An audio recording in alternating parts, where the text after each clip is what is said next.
أعوذ بالله من الشيطان الرجيم بسم الله الرحمن الرحيم ولقد آتينا موسى الكتاب فاختلف فيه ولولا كلمة سبقت من ربك لقضي بينهم وإنهم لفي شك منه مريب وإن كلا لما ليوفينهم ربك أعمالهم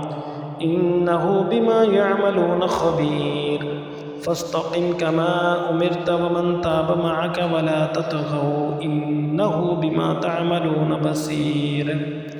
ولا تركنوا إلى الذين ظلموا فتمسكم النار وما لكم من دون الله من أولياء ثم لا تنصرون وأقم الصلاة طرفي النهار وزلفا من الليل إن الحسنات يذهبن السيئات ذلك ذكرى للذاكرين واصبر فإن الله لا يضيع أجر المحسنين فلولا كان من القرون من قبلكم أولو بقية ينهون عن الفساد في الأرض إلا قليلا ممن أنجينا منهم واتبع الذين ظلموا ما أترفوا فيه وكانوا مجرمين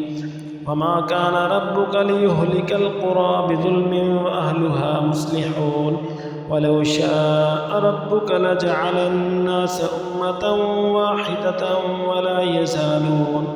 ولا يزالون مختلفين إلا من رحم ربك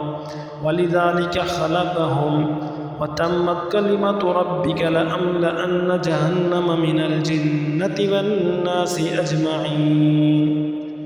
وكلا نقص عليك من أنباء الرسل ما نثبت به فؤادك وجاءك في هذه الحق وموعظة وذكرى للمؤمنين وقل للذين لا يؤمنون اعملوا على مكانتكم إنا عاملون وانتظروا إنا منتظرون ولله غيب السماوات والأرض وإليه يرجع الأمر كله